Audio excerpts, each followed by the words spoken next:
చదువుకుందాం. రాజులు రాసిన సమూయేలు రాసిన మొదటి గ్రంథం 21వ అధ్యాయము 6వ వచనం చదువుదాం. సమూయేలు రాసిన మొదటి గ్రంథం 21వ అధ్యాయము 6వ వచనం, 4వ వచనం చదువుతాము. 4వ వచనం, యాజకుడు సాధారణమైన రొట్టె నా యొద్ద లేదు, పనివారు స్త్రీలకు ఎడమగానున్న వారైతే ప్రతిష్ఠితమైన రొట్టెలు కలవని దావీదుతో అనేను. చిన్న ప్రార్థన చేసుకుందాం. దయగల మా తండ్రి, కృపగల దేవ, నీ పరిశుద్ధమైన పాదాలకు స్తుతులు స్తోత్రాలు. చదువుకున్న లేఖన భాగాన్ని మీరు దీవించండి, మా వినికిడిలో మీరు ఆస్వాదించండి.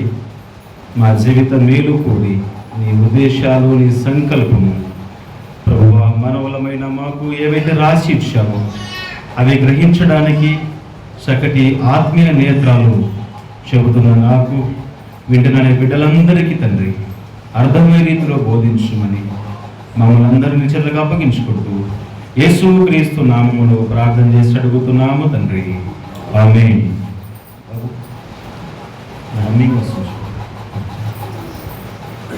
చేరువచ్చినటువంటి సోదరి సోదరులారా, మరి నిన్నటి దినము మన ప్రియులు రమేష్ యొక్క తమ్ముని యొక్క కూతురు బర్త్డే.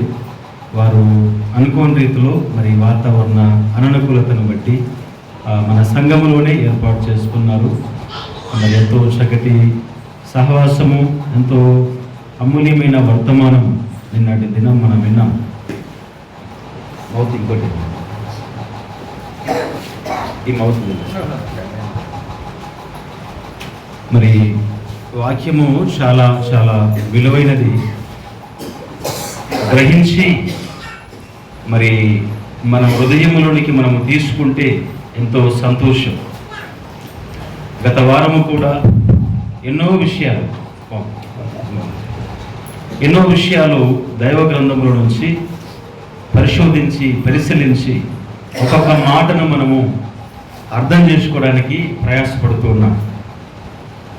ఆ కోణంలో మరి దేవుడు ఈ దినము కూడా ఒక మరి అమూల్యమైనటువంటి సంగతిని పరిశోధించాలని ఆశపడుతున్నాం. దాదాపుగా ఈ మాట అనేకులు అనేక రీతిలుగా బోధించి ఉంటారు, అర్థం చేసుకొని ఉంటారు. అయితే గత వారంలో మనం చదువుకున్నటువంటి లేఖన భాగం దావీదు యొక్క జీవిత చరిత్రలో ఒక సంఘటన మనము గ్రహించాం. దావీదు సౌలు ఇద్దరి మధ్యలో ఉన్నటువంటి వివాదం మనకు తెలుసు. దావీదును చంపాలని సౌలు వస్తున్నాడు. దావీదు పరిగెత్తి ఎక్కడికి వచ్చాడు అంటే నోబు అని ఒక పట్టణంలోనికి వచ్చాడు.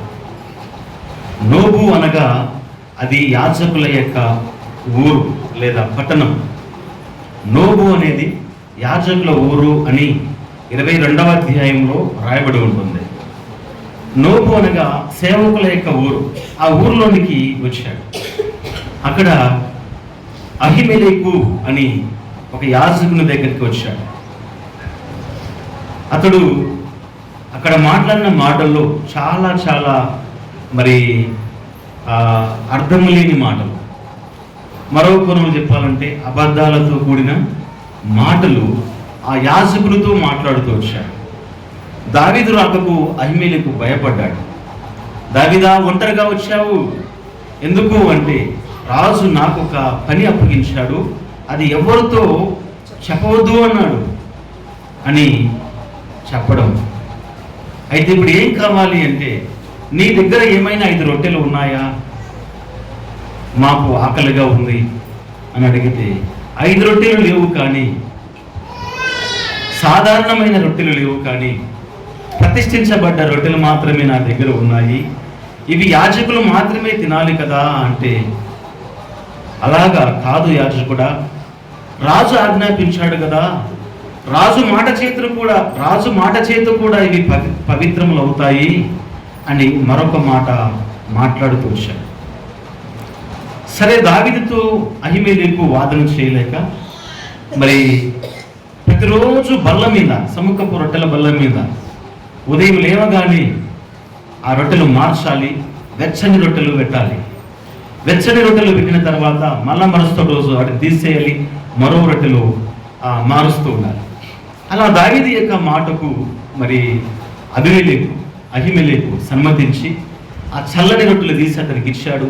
వెచ్చని రొట్టెలు మరలా బల్ల మీద పెట్టినట్టు 6వ వచనంలో మనం చదువుతున్నాం. ఈ సంగతులు ఈ విధంగా రాయబడుతూ ఉంటే అబద్ధమాడి ఆ రొట్టెలు తిన్నటువంటి ఆ దావీదు మరి 85 మంది యాజకుల యొక్క సావుకు కారణమైనట్టుగా మనం గ్రహించాం. రొట్టె రసము మన మధ్యలో ఉంటుంది. ఈ రసపాత్ర, ఈ రొట్టె పాత్ర ఎలా తీసుకోవాలో గత వారము కొన్ని విషయాలు మనము జ్ఞాపకం చేసుకున్నాం. ఈ రొట్టె మన ప్రభువైన యేసుక్రీస్తుకి పోలికగా ఉన్నది అని మనము అర్థం చేసుకున్నాం. ఆ రొట్టె చేత దేవాలయంలో పనిచేసే యాజకుడు పోషించబడాలి. అదేవిధంగా ఆ రొట్టె చేత సకల మనుషులు శరీరం పోషించబడాలి, ప్రాణం పోషించబడాలి, మూడవది ఆత్మ పోషించబడాలి అని మనము నేర్చుకున్నాం. అయితే ఈ దినము అక్కడ చెబుతూ ఒక మాట అన్నాడు యాజకుడు. ప్రతిష్ఠితమైన రొట్టెలో స్త్రీలకు ఎడమగా ఉన్నవారు మాత్రమే దీన్ని భుజించాలి అని చెప్పడం అనేది జరిగింది. ఈ మాట కొంత ఆలోచన చేయాలని నేను కూడా కొద్ది విషయాలు ధ్యానం చేశాను. కానీ ఏది ఏమైనప్పటికీ ప్రభువు యొక్క వాక్య దర్శనం మేరకే ఈ సంగతిని పరిశోధించాలని లేదా ఆలోచించాలని ఒక చిన్న కోణం మాత్రమే ఈ వచనాన్ని మనము ధ్యానం చేద్దాం.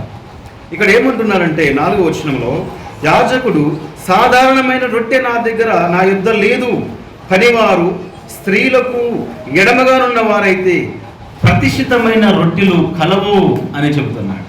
అంటే రొట్టె భుజించాలి అంటే ఆ రొట్టెని ఎవరు భుజించాలి అంటే స్త్రీలకు ఎడమగా ఉన్నవారు దాన్ని భుజించవచ్చు అని చెబుతున్నాడు. స్త్రీలకు ఎడమ అంటే స్త్రీ సాంగత్యము ఎరగని వారు ఆ రొట్టెను ముట్టుకోవచ్చు అనే అర్థము మనకు వస్తుంది. ఇది కన్ఫర్మ్. నిర్గమకాండము 15వ అధ్యాయంలో మనం చూడగలుగుతాం. సీనాయి పర్వతం దగ్గరికి ఎవరెవరు ఆ కొండను ముట్టుకోవాలి అన్న సందర్భంలో పురుషులు మాత్రమే ముట్టుకోవాలి, స్త్రీలు మాత్రము ముట్టుకోకూడదు అని చెబుతున్నారు. పాత నిబంధన కాలంలో ఒక స్త్రీల గురించి మాట్లాడుతున్నప్పుడు దేవుడే స్త్రీలను పురుషులను మరి ఒక రకంగా వారికి ఆజ్ఞలు జారీ చేస్తూ మాట్లాడుతూ వచ్చాడు. ఇక రాయబడిన మాట మనం చూస్తున్నప్పుడు స్త్రీలకు ఎడమగా ఉన్నవారు ఈ ప్రతిష్ఠితమైన రొట్టెలు భుజించవచ్చు అని చెప్పాడు. స్త్రీలకు ఎడమగా ఎందుకు వారు అలా ఉండమన్నాడు? ఈ సందర్భంలో మనం ఆలోచిస్తే ఆ మాట అనేసరికి దావీదు అంటున్నాడు, మేము 3 రోజుల నుంచి స్త్రీలకు దూరంగానే ఉన్నాము అని చెప్పాడు. 3 రోజుల నుంచి మేము దూరంగానే ఉన్నామంటే యాజకుడు నమ్మేశాడు. వెంటనే రొట్టె ఇచ్చేశాడు.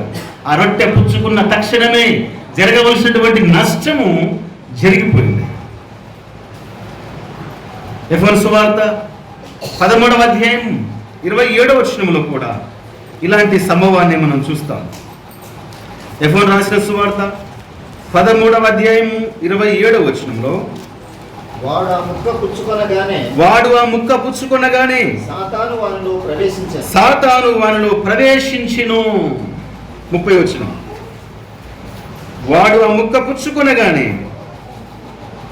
వెంటనే బయటికి వెళ్ళెను. అప్పుడు రాత్రి వేళ ఆ ముక్క పుచ్చుకొనగానే ఎవరు ప్రవేశించారు ఇస్కరియోతు యూదాలో?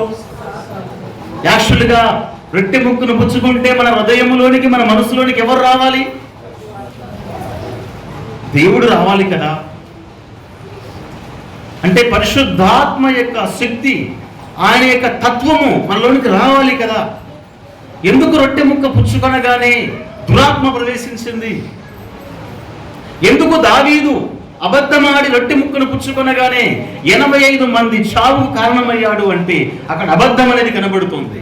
ఇక్కడ కూడా ఇష్కరియోతు యూదా జీవితంలో తన తప్పును తాను ఒప్పుకోలేక కప్పి పెట్టుకొని బలలో పాలు పొందారండి. అందుకే సాతాను ప్రవేశించింది అతని హృదయంలో. పాత్ర అనేది మనం చూడడానికి ప్రియులారా, ఇది సాధారణమైన రొట్టె మాత్రము కాదండి. ఇది ప్రతిష్ఠించబడ్డ రొట్టె. ఇది ఏ రొట్టె? ప్రతిష్ఠించబడ్డ రొట్టె, పవిత్రమైన రొట్టె. దీన్ని ఎవరు ముట్టుకోవాలి? ఎవరు పడితే వారు ముట్టుకోవడానికి లేదండి. ఈరోజు చాలా మంది చాలా సంఘాల్లో ఏం చేస్తుంటారంటే రొట్టె పాత్రను చిన్న చిన్న ముక్కలు చేసి పంచిపెడుతుంటారు. మరి కొంతమంది విరిచి తీసుకుంటున్నాం, బాగుంది. అయిపోయిన తర్వాత రొట్టె మిగులుతుంది. మిగిలిన రొట్టె కోసము మనం ఏం చేయాలి? మిగిలిందని మంచి కింద తినడం కాదు. తిన్నవారందరూ ఏం చేయాలి? ఇప్పుడు ప్రభువా రొట్టె మిగిలింది, ఈ రొట్టెను భుజించువారు కావాలి. ఈ రొట్టె మిగులుతుంది ప్రభువా, మాకు అనేకమైన ఆత్మలు దయచేయి. రొట్టె మిగులుతుందంటే మనలో భారం ఉందని గ్రహించాలి. రసం మిగులుతుంది అంటే మన మీద భారం మోపబడుతుందని గ్రహించాలి. చాలా మంది ఏం చేస్తారంటే రొట్టె మిగిలిందని పిల్లలకి ఇస్తుంటారండి. కొన్ని సంఘాల్లో చిన్న పిల్లలకి ఇస్తుంటారు. చిన్న పిల్లలకి ఇవ్వడం అనేది వాక్య సత్యము కాదు. అది ఏ రొట్టె? సాధారణమైన రొట్టె మాత్రము కాదు, అది ప్రతిష్ఠించబడ్డ రొట్టె. దాన్ని ఎవరు తీసుకోవాలి? యోహాను సువార్త 17:17 ప్రకారము నీ వాక్యమందు వారిని ప్రతిష్ఠించబడ్డ రొట్టెను ఎవరు తీసుకోవాలి? ఇప్పుడు ప్రతిష్ఠించబడ్డవారు తీసుకోవాలి. ప్రతిష్ఠ చేసుకున్నవారు, లోకాన్ని వద్దనుకొని, శరీర కోరికలు కాదనుకొని, శరీర రుగ్మతలు వదులుకొని, మన నేత్రాలు, మన పాదములు, మన యొక్క తలంపులు ప్రభువుకి ప్రతిష్ఠించుకున్న వారు మాత్రమే ఈ రొట్టెలో పాలు పొందాలి కదా. చిన్న పిల్లలకి ఇవ్వడం ఎలాగూ? చాలా సంఘాలు ఇస్తుంటారు, ఆడ ఇస్తున్నారు, ఈడ ఇవ్వరు అనేది వాదన వద్దు. అది వాక్య సత్యం. ప్రతిష్ఠించబడ్డవారు మాత్రమే దాన్ని ముట్టుకోవాలి.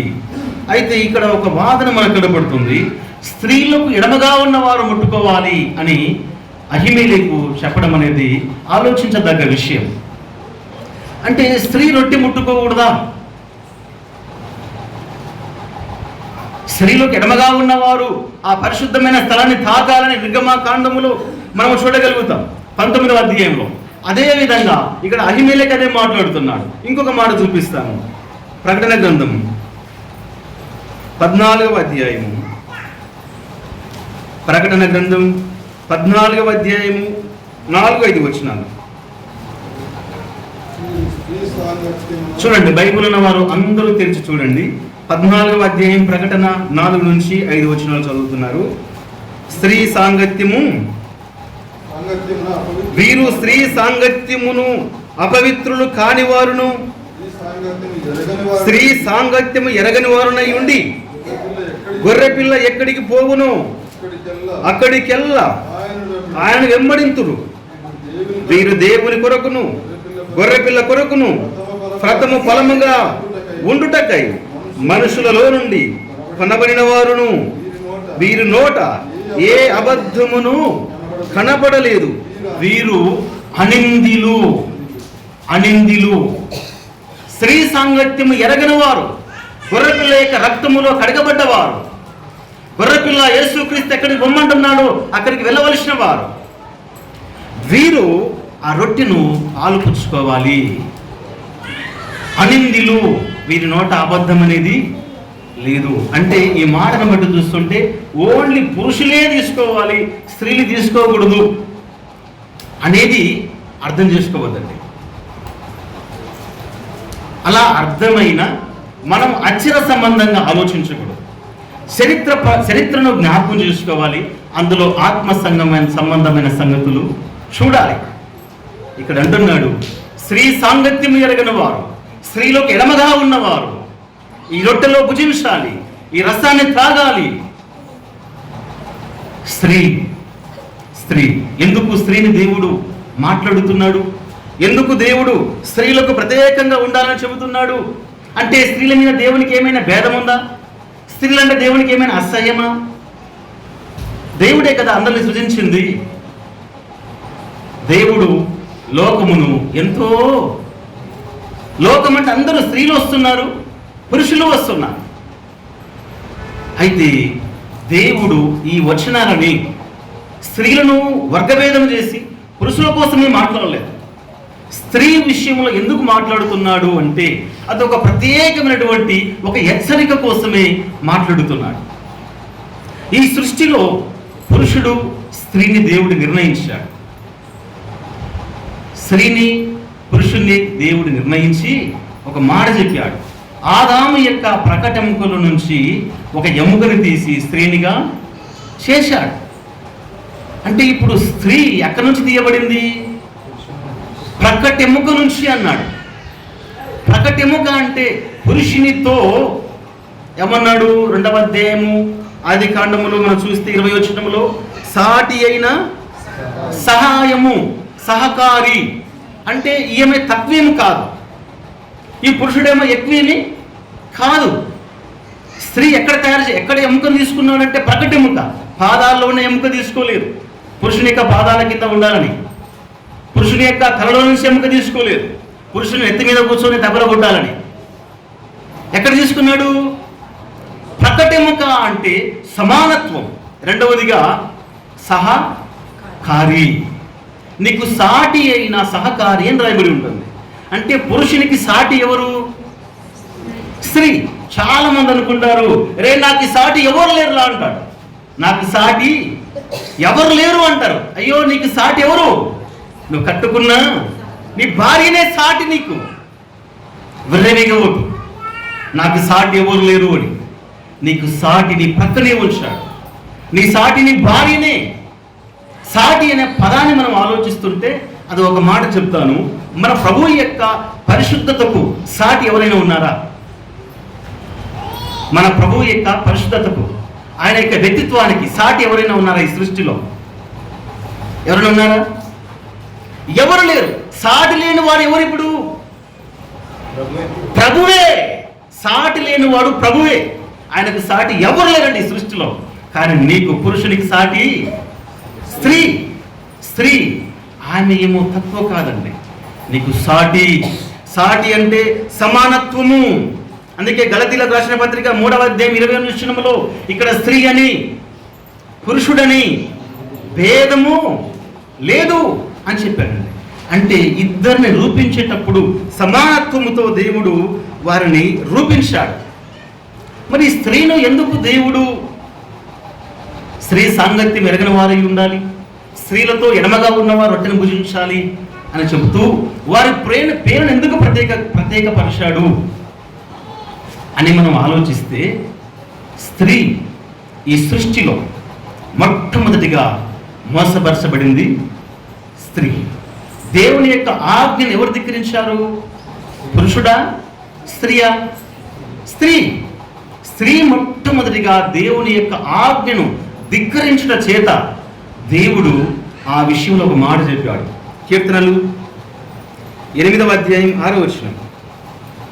కీర్తనలు 8వ అధ్యాయం 8వ కీర్తన 8వ కీర్తన 6వ వచనంలో నీ చేతి పనుల మీద వానికి అధికారం ఇచ్చి ఉన్నావు. చాలండి. నీ చేతి పనుల మీద వానికి అధికారం ఇచ్చావు. దేవుని యొక్క చేతి పని ఏమిటి? చేతి పని స్త్రీని నిర్మించడము ఆయన చేతి పని. ఆదాముకు గాఢ నిద్ర కలగజేసి అతడు నిద్రించినప్పుడు ఒక పక్కటెముకను తీసి స్త్రీనిగా నిర్మించి, అది చేతి పని. ఆ చేతి పని మీద పురుషునికి ఏమిస్తున్నాడు? అధికారం ఇస్తున్నాడండి. అధికారం. ఎందుకు అధికారం ఇచ్చాడంటే ఆదిలోనే ఆ స్త్రీ దేవుని యొక్క ఆజ్ఞను ధిక్కరించడం చేత స్త్రీ పైన అధికారం ఇవ్వడం అనేది పురుషునికి జరుగుతుంది. నిజానికి స్త్రీలు మాత్రము పురుషులకి సాటి, సహకారి, సమానత్వం. అంత మాత్రమే కాదండి, పేతురు పత్రికలు అంటాడు, మీ భార్యలు మీతో కూడా మీ జీవన సాధనములో పాలివారు అంటాడు. అంటే మనతో కూడా వాళ్ళు పాలివారు. పాలివారు అంటే పరిపాలించేవారు. పాలివారు అంటే నేను ఒక్కనే పరిపాలించాలని రూలు కాదండి. సహాయం తీసుకోవాలి కదా. సహాయం తీసుకున్న, సహాయం చేసిన వ్యక్తిని, స్త్రీని పాలివారు అంటాడు. పేతురు రాసినటువంటి మొదటి పత్రిక 3వ అధ్యాయం 7వ వచనంలో అక్కడ రాయబడినటువంటి మాట, మీ భార్యలు మీతో పాలివారై ఉన్నారు. కుటుంబాన్ని పరిపాలిస్తున్నావు, సంఘాన్ని పరిపాలిస్తున్నావు, సమాజాన్ని పరిపాలిస్తున్నావు, దాంట్లో పాలివారు ఆలోచన ఇచ్చిన వాళ్ళు పాలివారుగా కనపడుతున్నారు. అయితే ఇక్కడ మాత్రమే ఏదోను తోటలో అవ్వ స్త్రీ దేవుని మాటను ధిక్కరించడం చేత ఆయన పైన అధికారం ఇవ్వడం అనేది జరిగిపోయింది. అయితే ఇప్పుడు ఈ వచనాన్ని మనము కాస్త వాక్యపు లోతుల్లోకి వెళితే, స్త్రీలకు ఎడమగా ఉన్నవారు ఈ రొట్టెను భుజించాలి అన్నాడు. స్త్రీకి ఎడమగా ఉండాలి అంటే స్త్రీ యొక్క జీవితంలో ఏదైతే దేవునికి అయిష్టమైనటువంటి కార్యాలు ఈ సృష్టిలో కనబడుతున్నాయో వాటి యొక్క పాపం యొక్క తత్వానికి వేరుగా ఉండాలి. వేరుగా ఉండాలి ఎలాగూ అంటే, మొట్టమొదట స్త్రీ దేని చూసి మోసపోయింది? దేని చూసి మోసపోయిందండి? సాతాను వచ్చి, దురాత్మ వచ్చి కన్నులకు అందమైనది. స్త్రీ మొట్టమొదటిగా అందాన్ని చూసి మోసపోయింది. మోసపోయింది అన్నదానికంటే అందానికి ఆకర్షితురాలు ఎవరు? పురుషుడా? అందానికి ఆకర్షితులయ్యేది ఎవరంటే స్త్రీలేనండి. ఇప్పుడైనా అప్పుడైనా అందం అంటే వారి సొంతం, అందం అంటే మీ సొంతం. అందుకే అంటున్నాడు దేవుడు, ఆ పండు కనులకు అందమైనది, కనులకు అందంగా కనబడితే పురుషుని యొక్క సహాయం లేకుండా దాటిపోయింది. అయితే ఇప్పుడు ఒక వాక్య భాగాన్ని చూడండి. పేతురు రాసినటువంటి మొదటి పత్రిక 3వ అధ్యాయము 3వ వచనం. పేతురు రాసిన పత్రిక మొదటి పత్రిక 3వ అధ్యాయం 3వ వచనంలో, జడలు అల్లుకొనుటయు, బంగారు నగలు పెట్టుకొనుటయు, వస్త్రములు ధరించుకొనుటయు, వెలుపటి అలంకారము మీకు అలంకారముగా ఉండక సాధువైనట్టు మృదువైనట్టునైన గుణమును అక్షయ అలంకారము గల మీ హృదయపు అంతరంగ స్వభావమును చాలండి మీకు అలంకారముగా ఉండవలెను. ఇక్కడ చెప్తున్నాడు, అందం గురించి మాట్లాడుతున్నాడు. వెలపట అలంకారం మీకు అలంకారంగా ఉండక. వెలపట అలంకారము కోరుకున్నది స్త్రీ, వెలపటి అలంకారానికి ఆకర్షితులైంది స్త్రీ. ఓ పురుషులారా, ఓ స్త్రీలారా, ఇక్కడ వర్గభేదము లేదు. వెలపటి అలంకారణకు ఆకర్షితుడవై ఈ బల్లలో పాలు పొందవద్దు. ఇది దాని యొక్క సారాంశం. స్త్రీ అయినా పురుషుడైనా వెలపటి అలంకారము, లోకములో ఎన్నో ఆకర్షణలు ఉన్నాయి. లోకం ఆకర్షిస్తుంది, శరీరము ఆకర్షిస్తుంది, శరీర కోరికలు రెక్కలు చెగురుతూ ఉన్నాయి. ఏది పడితే చూసి అనుభవించి ఇక్కడ ఆదివారం వచ్చి నేను శుభ్రంగా పాత్రలో పాలు పొందుతాను అంటే దేవుడు ఒప్పుకోడండి. దేవుడు ఒప్పుకోడు. స్త్రీలకు ఎడమగా ఉన్నవారు, స్త్రీ సాంగత్యం ఎరగని వారు. స్త్రీ సాంగత్యం ఏంటి? స్త్రీ ఆశించేది ఏంటి? అందం, ఆకర్షణకు లోనైపోయింది. సోదరులారా, దేవుడు అందమనే అలంకరణ ఆయన ద్వేషిస్తున్నాడు. ఆకర్షణ దేవుడు ద్వేషిస్తున్నాడు. అందుకే లోకములో ఉన్నటువంటి మనం, స్త్రీ అయినా పురుషుడైనా, లోకములో కనపడే ఆకర్షణలకు ఆకర్షితులమై బల్లలో పాలు పొందకూడదు. అందానికి ఆకర్షితుల రాజ్యమా దేవుడు అంటున్నాడు. ఒక మాట చూడండి, సామెతల గ్రంథము 11వ అధ్యాయము 22వ వచనము. సామెతల గ్రంథము 11వ అధ్యాయము 22వ వచనంలో, వివేకములేని స్త్రీ, వివేకము లేని సుందర స్త్రీ పంది ముక్కు మీద ఉన్న బంగారు కమ్మి వంటిది అని ఇక్కడ మాట్లాడుతున్నాడు. వివేకము లేని సుందర స్త్రీ. నువ్వు ఎంత సుందరంగా ఉన్నా పురుషుడా, ఎంత సుందరంగా అందంగా కనపడిన ఒక స్త్రీలారా, మీరు మీ హృదయం అనేది పవిత్రత లేకపోతే, కలుషితమైతే ఆ జీవితం ఎలాంటిదంటే, పురుషుడైనా స్త్రీ అయినా పంది ముక్కు మీద బంగారు కమ్మి లాంటి వాడు. పంది అనేది శాపగ్రస్తమైనది. పంది యొక్క స్వభావం శాపగ్రస్తమైన జీవితంలో నీ యొక్క దైవత్వాన్ని విడిచవద్దు. బంగారు కమ్మి ఉంటుంది కానీ అది పంది ముక్కు మీద ఉన్నది, అది వ్యర్థము. అందుకే తెలియపరుస్తున్నాడు, అందానికి ఆకర్షితురాలైతే నువ్వు ఎంత సుందరంగా ఉన్నా, ఎంత అందంగా ఉన్నా నీవు మాత్రము అసహ్యుడవు. అందంగా అలంకరించుకోవద్దు. దేవుడు వెలపటి అలంకారాలను దేవుడు ద్వేషిస్తున్నాడు. ఇంకేం చెప్పిన ఒక ఆమె అలంకరించుకుంది, చూడండి ఎంత భయంకరంగా అలంకరించుకుంటుందంటే, రాజులు రాసిన 2వ గ్రంథము 9వ అధ్యాయము 30వ వచనం. రాజులు రాసిన 2వ గ్రంథం 9వ అధ్యాయము 30వ వచనంలో, యేహూ యెజ్రెయేలు ఊరికి వచ్చిన సంగతి యెజబెలునకు వినబడిన గనుక ఆమె తన ముఖమునకు రంగు పూసుకొని శిరోభూషణములు ధరించుకొని కిటికీలో నుండి కనిపెట్టి చూడండి చూచుచుండగా, ఇక్కడ యెజబెలు అనే ఒక స్త్రీ కనపడుతుంది. ఏం చేసిందంటే, యేహూ అనే ఒక రాజు వస్తున్నాడనే సంగతి వినింది. యేహూ వస్తున్నాడనే సంగతి విని అతను చూడడానికి, అతడు నన్ను చూస్తే అతను నన్ను ప్రేమించాలి, అతను నేను ట్రాక్లో వేసుకోవాలని ఈమె రాని ఇంట్లోకి వెళ్ళి ఏం చేసినా తెలుసా, అద్దం ముందు నిలబడి రంగుతో అలంకరించుకొని చూడండి, ఆమె తన ముఖమునకు రంగు పూసుకొని శిరోభూషణములు ధరించుకొని కిటికీల నుండి కనిపెట్టుచూ తొంగి చూస్తుంది. రంగులు పూసుకునేవారు దేనికోసం? ప్రియ సోదరులారా, దేవుడు సహించుడు. రంగులు పూసుకున్నటువంటి వారు వెలపటి అలంకరణ అది. ఈ యెజబెలు రాణి రంగుల ప్రపంచాన్ని చూసింది. ఆ యేహూను తన యొక్క ట్రాక్లోకి వేసుకోవాలని అందంగా అలంకరించుకుంది. కిటికీలో నుంచి చూస్తూ ఉంది, ఎప్పుడెప్పుడు వస్తాడు నా వల వేసుకోవాలని. రంగుల ప్రపంచం అది, వెలపటి ప్రపంచం. అందుకే దేవుడు అంటున్నాడు, వెలపటి అలంకరణ మీకు అలంకారంగా ఉండవద్దు. అది స్త్రీ సాంగత్యము. స్త్రీలు ఎక్కువ ఇష్టపడతారు కాబట్టి ఈ రోజుల్లో స్త్రీలు కాకుండా పురుషులు కూడా చాలా రంగులు వేసుకుంటుంటారు. దాన్ని మనం చెప్పాల్సిన అవసరం లేదు. కానీ ఆ వెలపటి అలంకరణ అనేది దేవుడు కొంచెం మనకు హెచ్చరికగానే మాట్లాడుతున్నాడు. అయితే ప్రియ సోదరులారా, లోకంలో ఉన్న స్త్రీలు అద్దం ముందు నిలిచి అందాన్ని చూసుకుంటారు. మన భౌతికమైన అందం ఎలా ఉందో చూసుకుంటారు. క్రైస్తవ స్త్రీలు అద్దమని బైబిల్ వాక్యం ముందు నిలబడి నా వ్యక్తిత్వం ఎలా ఉందని చూసుకోవాలి.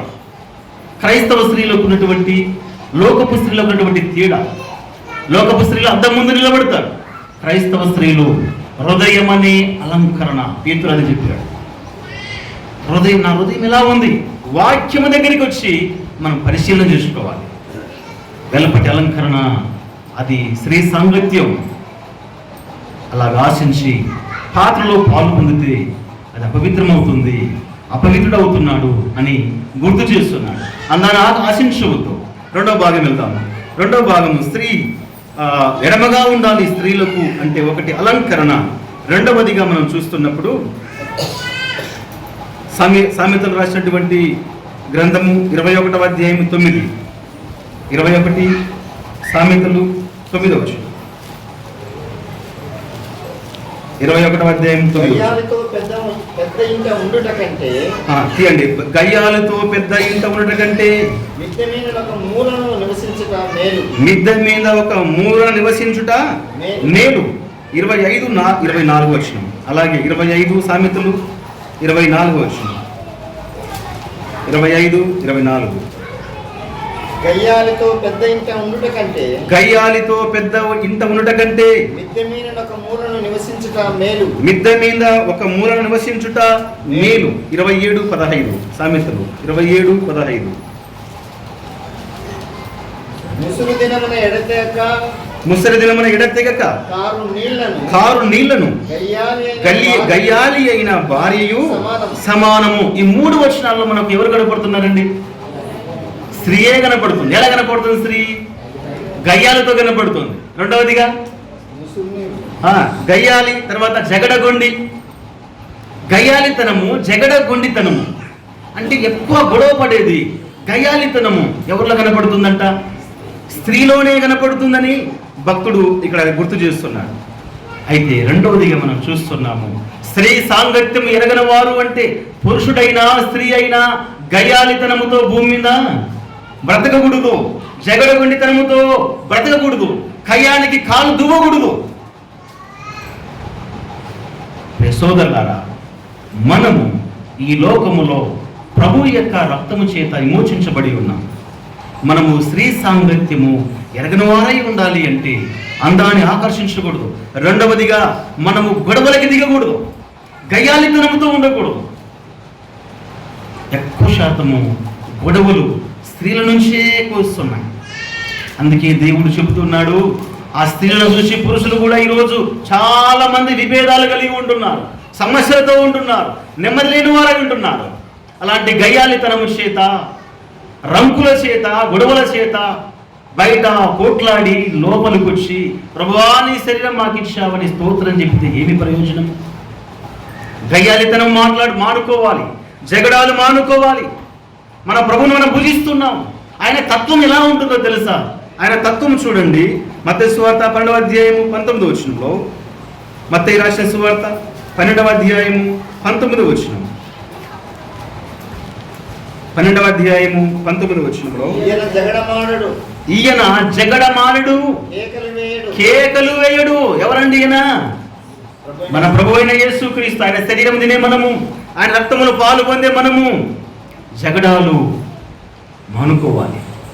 వీధుల్లో కేకలు వేసి కొట్లాడుతుంటారండి. ఎవరెవరు కేకలు వేస్తుంటారు, రా అని కేకలు వేస్తుంటారు, సీకబట్లు పడుతుంటారు. ఇంకా చెప్పాలంటే చాలా మంది అంత బరితెగించి కొట్లాడుతుంటారు. మనము మన ప్రభువుని పూజించినప్పుడు ఆయన స్వభావం మనలోకి రావాలి కదా. ఆయన స్వభావం చెప్తున్నాడు చూడండి, ఈయన జగడమానుడు, కేకలు వేయుడు. యేసు ప్రభుల వారు జగడాలు ఆడాలంటే ఎన్ని గొడవలు వారు ఎన్నో మా ప్రాంతాన్ని వదిలి వెళ్ళిపోంటున్నారు.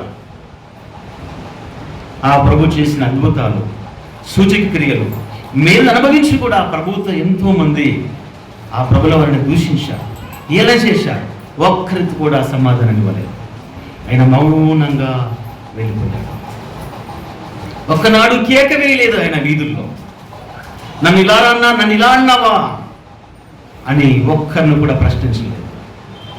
గయాలితనముతో స్త్రీలైనా పురుషులైనా గొడవలు మానుకొని ఆ స్త్రీ యొక్క స్వభావానికి ఎడమగా ఉండి ఈ పాత్రలో, ఈ ప్రతిష్ఠితమైన రొట్టెలో మనం పాలు పొందాలి. తర్వాత మూడవదిగా చూస్తే 1వ తిమోతి పత్రిక 4వ అధ్యాయము 7వ వచనం. తిమోతి రాసిన మొదటి పత్రిక 4వ అధ్యాయము 7వ వచనంలో,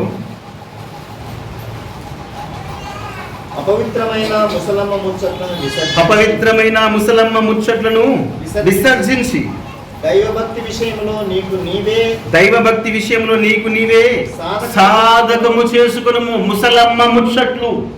ప్రియ సోదరులారా, సమయం చాలా విలువైనది. వచ్చుచున్నవాడు ఆలస్యము చేయక వస్తున్నాడు. సమయాన్ని పోగొట్టుకుని వ్యర్థంగా ముసలమ్మ ముచ్చట్లు మానుకోవాలి. బ్రాందీల షాపుల దగ్గర, హోటళ్ల షాపుల దగ్గర, టీ కొట్ల దగ్గర, బజార్లు, స్త్రీలు ఒకరింటి దగ్గర ఒకరింటి కాడ ముచ్చట్లు మానుకోవాలి. ముచ్చట్ల ద్వారా ఏం ప్రయోజనం ఉంది? సమయం వేస్ట్ అయిపోతుంది. కష్టపడి 5 నిమిషాలు ప్రార్థన చేయి, 10 నిమిషాలు ప్రార్థనలో ఉండు, దేవుని యొక్క వాక్యాన్ని చదువుకో. సమయాన్ని పోనివ్వవద్దు అంటే ఈ స్త్రీ స్వభావం ఎలా ఎలుబడి చేస్తుందో చూడండి. ముసలమ్మ ముచ్చట్లకు దూరంగా ఉండు. ఈరోజు ముచ్చట్లు ఎక్కువైపోయాయండి. ప్రభు సన్నిధిలో గడపవలసిన మనుషులు వీధుల్లో గడుపుతున్నారు. ప్రియ సోదర, సమయం అంతా గతించిపోయిన తర్వాత సమయం విలువ తెలుస్తుంది. నీ వయసు అంతా గతించిపోయిన తర్వాత అయ్యో నేను ఇలా చదవకపోతేనే, కన్ను కనపడినప్పుడు చదువు యొక్క విలువ తెలుస్తుంది. గ్రహించండి, ఆలోచించండి, నేర్చుకుందాం, మార్చుకుందాం మన జీవితాలు. సమయాన్ని వ్యర్థంగా లోకంలో గడపవద్దు. ముసలమ్మ ముచ్చట్లు మానుకోవాలి. ఈ ముసలమ్మ ముచ్చట్లు పెట్టేవారు ఎవరంటే 1వ తిమోతి పత్రిక చూడండి, అక్కడ రాయబడి ఉంటుంది 5వ అధ్యాయం 13వ వచనంలో. 5వ అధ్యాయం 13వ వచనంలో, కాబట్టి 5వ వచనం 13వ వచనం, మరియు వారు ఇంటింట తిరుగులాడుచు బద్ధకురాలగుటకు మాత్రమే గాక ఆడరాని మాటలు ఆడుచు వదరబోతులను పరుల జోలికి అగుటకును నేర్చుకుందురు. కాబట్టి యవన స్త్రీలు వివాహము చేసుకుని పిల్లలను కని గృహ పరిపాలన జరిగించు విరోధికి అవకాశం ఇవ్వద్దండి. ఇల్లు తిరగవద్దండి. ఏ ఇంటికి వెళ్ళినా నీ రాక చేత ఇంటికి దీవెన వచనం ఉండాలి. అవసరాన్ని బట్టి వెళితే ఆ ఇంటికి ఆశీర్వాదం ఉండాలి తప్ప అనవసరంగా సమయాన్ని గడపకూడదు. స్త్రీలైనా పురుషులైనా. స్త్రీల గురించి ప్రత్యేకించి మాట్లాడుతున్నారు. యవన కాలపు స్త్రీలు వివాహాలు చేసుకుని పిల్లలను కని ఆ పిల్లల్ని పెంచే బాధ్యత చెబుతున్నాడు. అదే నీ పరిచర్య, అదే నీ సంఘము. పిల్లల్ని పెంచాలి. నిన్న చెప్పానండి, విశ్వాసం అనేది ఒక భక్తి అనేది వారసత్వంగా ఇవ్వాలి. మన పిల్లలకు నీతి విలువలు వారసత్వంగా ఇచ్చి వెళ్ళిపోవాలి. స్త్రీల పరిచర్య కూడా ఎంతో గొప్పది. మన పిల్లల్ని మన కంట్రోల్లో పెట్టుకోవాలి. దేవునికి ఆధీనంలో ఉంచాలి. అది స్త్రీ యొక్క పాత్ర. అది అందుకే దేవుడు సంఘాల్లో వారికి మరి పురుషుల ముందు వాక్యం చెప్పడానికి పౌలు ఒప్పుకోలేదు. మీరు మీ పిల్లల ఇంటికాడ వాక్యం చెప్పండి, వారిని క్రమపరచండి. యవన కాలపు స్త్రీలు వివాహాలు చేసుకుని పిల్లలకు కని గృహ పరిపాలన జరిగించుచు నిరోధించుటకు విరోధికి అవకాశం ఇవ్వద్దండి. పిల్లల్ని పెంచుకునే బాధ్యత స్త్రీలుగా ప్రథమ స్థానం ఇస్తున్నారు. రెండవదిగా పురుషులు కూడా ఆ స్థానంలోకి పుడుతున్నారు. అయితే ఒకటి, వెలపటి అలంకరణ అనేది స్త్రీ స్వభావము, దానికి ఎడమగా ఉండాలి. రెండవదిగా గయ్యాలితనం, జగడాలకు ఎడమగా ఉండాలి. మూడవదిగా ముసలమ్మ ముచ్చట్లకు మనం ఎడమగా ఉండి ఈ పాత్రలో మనము పాలు పొందితే అదే మనకు దీవెన, అదే మనకు ఆశీర్వాదం. ఇంకొక మాట, చాలా కఠినమైన మాట, దాన్ని చెప్పడానికి సమయం సరిపోదనుకుంటా. క్లుప్తంగా గుర్తు చేసి ముందుకెళ్తాను. చూడండి, ప్రసంగి గ్రంథము 7వ అధ్యాయము 26వ వచనం. ప్రసంగి గ్రంథం ఇది చాలా భయంకరమైన మాటగా నేను అర్థం చేసుకుంటాను. అంటే భయంకరమైన మాట అంటేనే భయం పుట్టించే మాట. 7వ అధ్యాయము ప్రసంగి గ్రంథం 26వ వచనం చూడండి. 26 నుంచి చదువుతూ వస్తే చెప్తాడు అక్కడ, మరణము కంటే ఎక్కువ దుఃఖము కలిగించినది ఒకటి నాకు కనబడెను. ప్రియ సోదరులను అడుగుతున్నాను, మరణము కంటే ఎక్కువ దుఃఖము కలిగించింది ఒకటి నాకు కనబడను అన్నాడు. ఈ సృష్టిలో దుఃఖం పుట్టించేది ఏది? మరణమే కదా. ఎంతో దుఃఖాన్ని పుట్టించేది మరణం. మన కట్టుకున్న వారైనా, మన కన్న పిల్లలైనా, మన రక్త సంబంధులైనా లోకాన్ని విడిచి వెళ్ళిపోతే ఇంకెన్నడూ రారు కదా అని అది ఎక్కువ దుఃఖాన్ని పుట్టిస్తోంది. ఆ దుఃఖము కంటే మరీ ఎక్కువ దుఃఖం పుట్టించేది నాకు ఒకటి అంటే అది ఇంకెంత భయంకరము. మరణము కంటే ఎక్కువ దుఃఖం పుట్టిస్తుందంట. అది ఏమిటి అంటే అడిగితే చెప్తాడు సొలొమోను. కింద వచనాలు చూడండి. అది వరల వంటిదై, ఉరల వంటి మనసును, బంధకముల వంటి చేతులను కలిగిన స్త్రీ దేవుని దృష్టికి మంచివారైన వారు దాన్ని తప్పించుకొందురు గాని పాపాత్ములు దాని వలన పట్టబడుదురు. ఈ వచనాలు చదువుకుంటూ చెప్తాడు సొలొమోను, 1000 మంది పురుషుల్లో, 1000 మంది స్త్రీలలో, పురుషులలో నేను ఒక్కరిని కూడా మంచివాడిని చూడలేదు అని చెప్పుకుంటూ వస్తాను. దీని యొక్క అర్థాన్ని మనము పసిగట్టాలంటే పిల్లారా చాలా చాలా మర్మాలతో దీన్ని బోధిస్తారు. నేను మన యొక్క కోణానికి అనుకూలమైన రీతిలో ఆలోచిస్తే ఒక స్త్రీ అంట మరణాన్ని కంటే దుఃఖాన్ని పుట్టిస్తున్నాను. మరణం ఎంత దుఃఖం పుట్టిస్తుందో దానికంటే రెట్టింపు దుఃఖం పుట్టించేది స్త్రీ అన్నాడు. అది ఎవరు దుఃఖం పుట్టించిందంటే అన్నాడు సొలొమోనే ఆ దుఃఖాన్ని పుట్టించింది. సొలొమోను అంత బాధపడ్డాడు. సొలొమోనాని ఎంత దుఃఖపెట్టింది ఎవరు అంటే స్త్రీ అంటాడు. ఆ స్త్రీ స్వభావం ఏమిటంటే రాజులు రాసినటువంటి గ్రంథములు మనం చదువుతాం. ఒకసారి చూడండి, మొదటి రాజుల గ్రంథం 11వ అధ్యాయం 1 నుంచి 4 వచనాలు చదివితే, రాజులు రాసినటువంటి మొదటి గ్రంథం 11వ అధ్యాయము 1 నుంచి 4 వచనాలు మనం చదువుకుంటూ వస్తే అతని జీవిత చరిత్ర, స్త్రీ పాత్ర ఇక్కడ అర్థమవుతుంది. మోయాబీలు, ఎదోమీలు, అమ్మోనీలు, సీదోనీలు, హిత్తీయులు అను జనులు మీ హృదయములను తమ దేవత తట్టు త్రిప్పుదురు గనుక వారితో సహవాసము చేయకూడదని వారిని మీతో సహవాసము చేయనీయకూడదనియు యెహోవా ఇశ్రాయేలులకు సెలవిచ్చి ఉన్నాడు. ఇక్కడ చూడండి ప్రియులారా, దేవుడు చెబుతున్నాడు. 4వది మనం ఆలోచిస్తున్నప్పుడు స్త్రీ సాంగత్యం ఎరగన వారు అంటే ఈ షులమోను స్త్రీ సాంగత్యం చేశాడు. ఒక స్త్రీయా? కాదు. ఐగుప్తు స్త్రీలు, మోయాబీలు, ఎదోమీలు, అమ్మోనీల స్త్రీని, హిత్తీయుల స్త్రీలని, సీదోను స్త్రీలను దాదాపుగా అన్ని జాతుల వాళ్ళని ప్రేమించాడు, పెళ్లి చేసుకున్నాడు. అయితే వారి ద్వారా షులమోను జీవితమే పతనమైపోయింది. మరణము కంటే నాకు ఎక్కువ దుఃఖం పుట్టించింది. నా జీవితం, నా భక్తి జీవితమే నిర్వీర్యమైపోయింది. జీవం గల దేవుని విడిచిపెట్టి విగ్రహారాధనకు నేను అలవాటు పడిపోయాను. నా హృదయాన్ని వాళ్ళు తిప్పివేశారు అని బాధపడుతున్నాను. సోదరులారా, ఈ యొక్క స్త్రీ స్వభావం మనం చూస్తుంటే అన్య జాతి స్త్రీలు వీళ్ళు, అన్నిల ఆచారాలు, అర్థం కావడానికి క్లుప్తంగా అన్నిల ఆచారాలు అనే స్త్రీ. అన్నిల ఆచారాలు, ఎన్నో ఆచారాలు ఉన్నాయి భూమి మీద. ఐగుప్తులకు ఒక ఆచారం, ఎదోమీలకు ఒక ఆచారం, మోయాబీలకు ఒక ఆచారం. హిత్తీయులు, పెర్జీయులు, హిత్తీయులు అందరితో సహవాసం చేసి అతని భక్తిని పోగొట్టుకున్నాడండి. సోదరులారా, అన్నిలు ఆచరించే ఆచారాలు మనం ఆచరించకూడదు. బయటికి ఊరు వెళ్ళినప్పుడు కడప మొక్కుతుంటారు కొంతమంది. కడపను మొక్కవద్దండి, అది అన్నిల ఆచారము. మీకు అర్థం కావడానికి గుర్తు చేస్తున్నాను. చాలా మంది రకరకాల ఆచారాలు ఉన్నాయి, నేను చెప్పాల్సిన అవసరం లేదు, గ్రహించండి. మనం ఈరోజు ఆచరిస్తున్న ఆచారాలన్నీ కూడా అన్నిలకు సంబంధించిందే. ఎందుకంటే మనం జీవించింది కూడా అన్య దేశంలో లేదా హిందూ దేశం బతుకుతున్నాం. ఆచారాలు మన దగ్గరగా ఉంటున్నాయి, వాటిని మనము నిర్మూలించాలి. వారి సహవాసం చేయకూడదు. అన్యుల ఆచారాలు దయచేసి వాటిని మానుకొని పాత్రలో పాలు పొందితే అది మన క్షేమం, అది మన క్షేమం.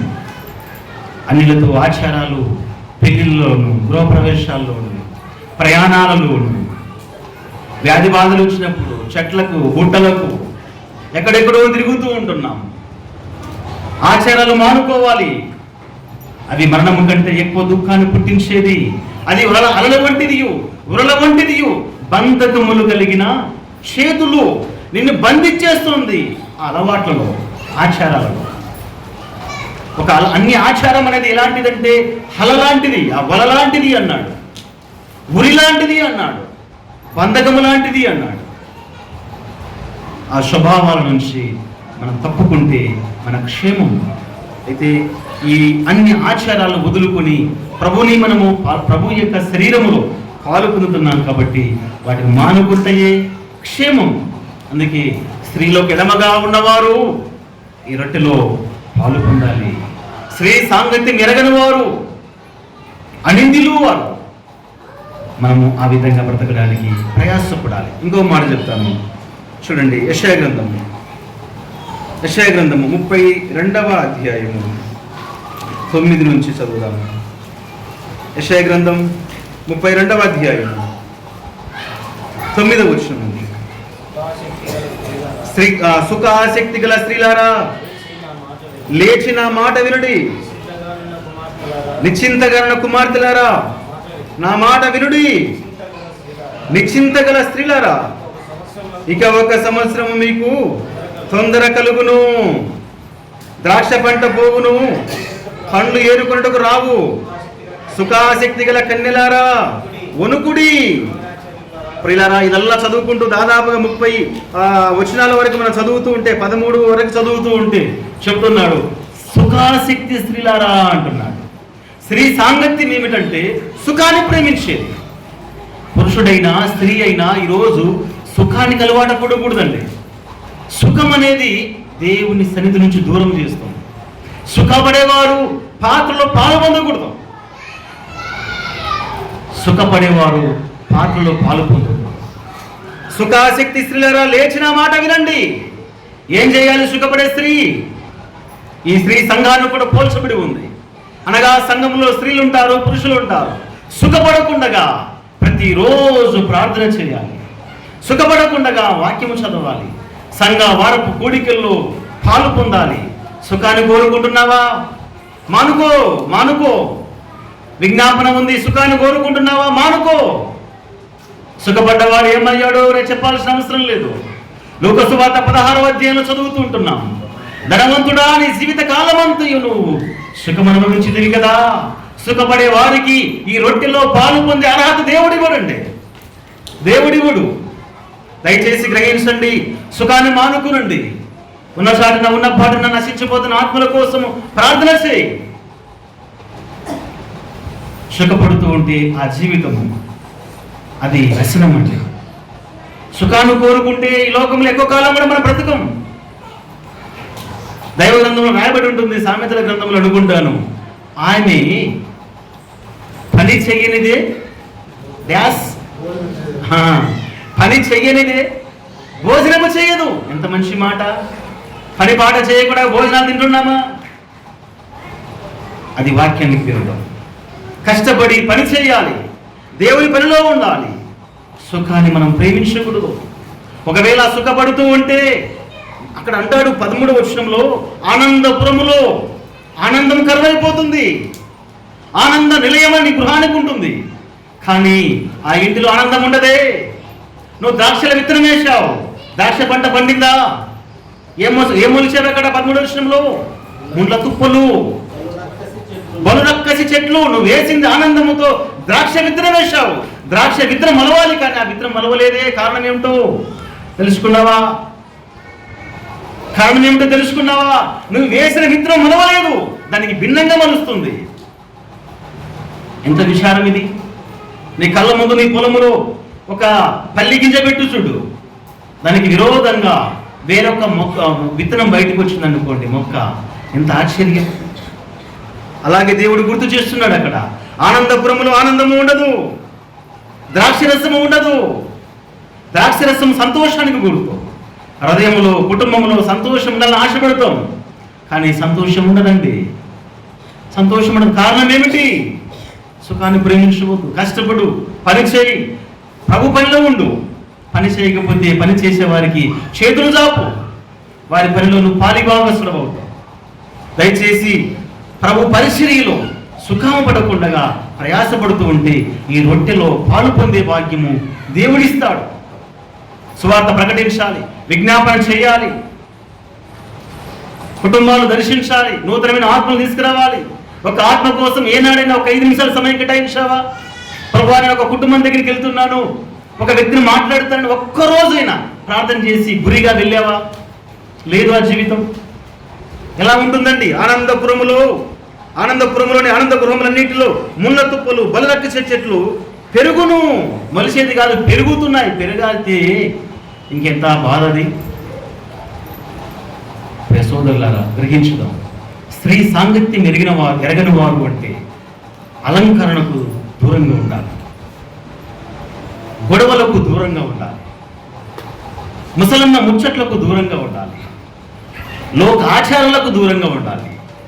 సుఖాన్ని ప్రేమించకూడదు. అలాంటి వారే స్త్రీ సాంగత్యము ఎరగని వారు. ఆషామాషి కాదండి జీవితం, చాలా కష్టపడాలి. సరే, ఒక మాట చెప్పి ముగిస్తాను, సమయం అయిపోయింది. అన్ని అలవాట్లు అంటే స్త్రీ సాంగత్యానికి దూరంగా ఉండి ప్రభు యొక్క రొట్టెలో పాల్గొంటే జరిగే లాభం ఏమిటంటే అద్భుతమైనటువంటి మాట రాజులు రాసినటువంటి మొదటి గ్రంథం 19వ అధ్యాయము. ఇదొక్క మాట చదివి ప్రార్థన చేసుకుందాం. రాజులు రాసినటువంటి మొదటి గ్రంథం 19వ అధ్యాయము వచనము 7వ వచనం. అయితే యెహోవా దూత రెండవ మారు వచ్చి అతనిని ముట్టి నీ శక్తికి మించిన ప్రయాణము నీకు సిద్ధమై ఉన్నది, నీవు లేచి భోజనం చేయమని చెప్పి చెప్పినప్పుడు అతడు లేచి భోజనం చేసెను. చూడండి, ఆ భోజనం బలము చేత 40 రాత్రింబగుళ్ళు ప్రయాణము చేసి దేవుని పర్వతమని పేరు పెట్టబడిన హోరేబు కొండకు వచ్చి, ప్రియ సోదరులారా, వాక్యాన్ని ముగిస్తున్నాను. దేవుని యొక్క రొట్టె ఆ రోజు పరలోకం నుంచి ఒక దేవదూత అలిసిపోయినటువంటి ఎవరికి ఇచ్చిందండి? ఏలియాకి ఇచ్చింది. రొట్టె దేవుని యొక్క రొట్టె ఏలియాకి ఇస్తే ఏలియా అప్పటికే అలిసిపోయాడు, పిరికివాడైపోయాడు. ప్రభువా, నన్ను నా ప్రాణం తీసుకుంటున్నాడు. చితికిపోయిన ఆ జీవితానికి పరలోకం నుంచి వచ్చిన రొట్టె ఎప్పుడైతే భుజించాడో అప్పుడు శక్తికి మించిన ప్రయాణము చేశాడండి. ప్రయాణము చేస్తూ చేస్తూ చేస్తూ ఎక్కడికి వెళ్ళాడు? హోరేబు కొండ అనగా దేవుని దగ్గరకు వెళ్ళిపోయాడు. ప్రియ సోదరులారా, ఆ రోజు ఏలియాకి ఇచ్చిన ఆ రొట్టెకి అంత శక్తి ఉంటే, ఏలియాకి ఇచ్చిన ఆ రొట్టెకి అంత శక్తి ఉంటే, పిరికివాడని ఏలియాను ధైర్యపరిచింది ఆ రొట్టె. అలసిపోయిన ఆ యొక్క ఏలియాను బలమిచ్చింది ఆ రొట్టె. శక్తికి మించిన ప్రయాణము చేసి దేవుని దగ్గరకు చేర్చింది ఆ రొట్టె. ఆ రొట్టెకి అంత శక్తి ఉంటే, స్త్రీ సాంగత్యానికి ఎడమగా ఉండి ఈ రొట్టె ప్రభు యొక్క శరీరాన్ని పూజిస్తే ఇంకెంత శక్తి ఉంటుంది? ఇంకెంత శక్తి ఉంటుంది ఆలోచించు. అలిసిపోయాడు, నా శక్తి ఏమీ లేదు అన్నాడు. ఆ రొట్టె భుజిస్తే బలం వచ్చింది. అలిసిపోయాడు, పిరికివాడు. యెజబెలు బెదిరిస్తుంటే పిరికివాడైపోయాడు. ధైర్యం తెచ్చుకున్నాడండి. ఈ రొట్టెను తీసుకున్న వారు ధైర్యంగా ఉండాలి. ఈ పాత్రను పాలు పొందే ప్రతి ఒక్కరూ ధైర్యంగా ఉండాలి. పాపాన్ని ఎదిరించడానికి లోకములో ధైర్యశాలిగా ప్రభు కోసం ఎంతమంది ఏకమైన ప్రాణం పోయిన పర్వాలేదు ప్రభు కోసం అని త్యాగం చేసి ధైర్యం తెచ్చుకొని ఈ ప్రయాణంలో దేవుని దగ్గరికి మనం వెళ్ళాలి. ఈ రొట్టె ఏం చేస్తుందంటే ఎఫెసీయుల సువార్తలో రాయబడి ఉంటుంది, అంత్య దినమున నేను వారిని లేపుదును. ఈ రొట్టె భుజిస్తే కుళ్ళిపోయిన నీ దేహాన్ని మరలా లేపుతుంది. ఎంత శక్తి ఉంది, ఎంత శక్తి ఉంది ఈ రొట్టెకు. స్త్రీ సాంగత్యానికి మనమందరము, స్త్రీలైనా పురుషులైనా, అందానికి అలంకారానికి మరి జగడాలకు ప్రియులారా దూరంగా ఉండాలి. ముసలమ్మ ముచ్చట్లకు దూరంగా ఉండాలి. సుఖానికి దూరంగా ఉండు, నీ జీవితము ధన్యమవుతుంది. అలసిపోయావా, దేవుడు బలం ఇస్తాడు. పిరికివాడు అయిపోయావా, దేవుడు ధైర్యపరుస్తాడు. అయ్యో నేను జీవించలేను నా ప్రయాణం అనుకుంటున్నావా, శక్తికి మించిన ప్రయాణం చేయడానికి దేవుడు ఆరోగ్యం ఇస్తాడు. అంత శక్తి మనము భుజించే ప్రభు యొక్క రొట్టెకు సాదృశ్యమైన పాత్రలో ఉంది. భయముతో భక్తితో ఆ పాత్రలో పాలు పొందుతూ ప్రభు కోసం జీవించుదాం. ఇంకెవరైనా సరే సోదరులారా, ఈ రొట్టెకు దూరంగా ఉన్నారా? మారు మనసు లేక, మారు మనసు పొందిన బాప్తిసం లేక ఉన్నావా? నీ శరీరం లేపబడదు నువ్వు దూరంగా ఉంటే. కుళ్ళిపోయిన నీ దేహం లేపబడదు. మహిమా శరీరం ధరించుకొని మేఘాల మీద దేవుని దగ్గరికి వెళ్ళాలంటే యేసయ్య రక్తములో పాలు పొందు, బాప్తిసం పొందు, మారు మనసు పొంది బాప్తిసం పొందు. నిర్లక్ష్యం చేయవద్దు. ప్రభు కోసము హృదయాన్ని సమర్పించి నీ కోసం బలైపోయిన ప్రభు ప్రేమను చూడు. ఆయన నీ కోసమే ఈ లోకములో 33 సంవత్సరాలు జీవించి తన ప్రాణాన్ని అర్పించాడు కదా, తన అందాన్ని పోగొట్టుకున్నాడు కదా, తన ఆరోగ్యాన్ని పోగొట్టుకున్నాడు కదా. ఆ ప్రభుని విశ్వసించి నీ పాపం ఒప్పుకో. దేవుడు ప్రేమగల దేవుడు, నిన్ను ఏమాత్రము త్రోసివేయక తన రాజ్యంలో స్థానం ఇస్తాడు. మార్పు చెంది ప్రభు కోసం బ్రతకాలని తెలియపరుస్తున్నాడు. దేవుడు ఈ మాట దీవించాడు.